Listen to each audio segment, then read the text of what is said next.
জুৰিয়াৰ মাহগুৰিত এইবাৰ চাইবাৰ ক্ৰাইমত নামিল মুকছিদুল ইছলাম নামৰ এজন প্ৰবঞ্চক। মাহগুৰি গাঁৱৰ প্ৰবঞ্চক মুকছিদুল ইছলামৰ বিৰুদ্ধে অভিযোগ গঞা ৰাইজৰ। মুকছিদুল ইছলাম নামৰ এজন যুৱকে ৰাইজৰ সৈতে প্ৰবঞ্চনা কৰাৰ অভিযোগ।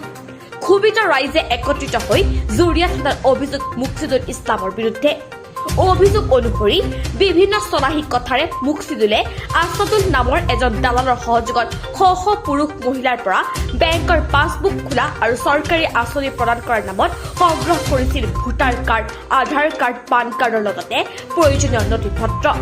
এই সংগ্ৰহিত নথিপত্ৰৰে প্ৰবঞ্চক মুকছিদুলে কেইবাজনো সহযোগীৰ সহযোগত সংগোপনে অনলাইন যোগে দৰিদ্ৰ গঞাৰ নামত লোন উঠাই লক্ষ লক্ষ টকা আত্মসাৎ কৰাৰ অভিযোগ উত্থাপন হৈছে। উপায়ুক্ত ৰাইজে আজি একত্ৰিত হৈ মুকছিদুল ইছলামৰ বিৰুদ্ধে এক প্ৰবঞ্চনাৰ গোচৰ তৰে। ইতিমধ্যে জানিব পৰা মতে মুকছিদুলক সহায় কৰা মূল নায়ক মজিবুৰ ৰহমানক জুৰিয়া আৰক্ষীয়ে আটক কৰাৰ লগতে তদন্ত অব্যাহত ৰাখিছে। নগাঁৱৰ পৰা আব্দুল জলিল আকন্দৰ ৰিপৰ্ট SN ইণ্ডিয়া 24।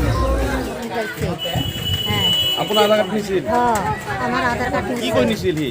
সেয়া কৈছে সরকারের অনুদান দিব আমরারে অনুদান সেই উঠাই এলাকায় দিছে তেও রাজ্যের শুনা না আপনার টাকা দিছে না? না 1 টাকাও দিছে না।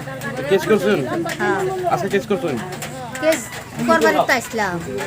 সারা রাইজ আইসুন নাকি? সারা রায় যাইছি আমরা। আপনার গাঁওখনৰ নাম কি? মুকছিদুল কোন গাঁৱৰ হয়? মাগুৰীৰ হয়। কিমান টকা লোন উঠাইছিল বুলি গম পাইছে?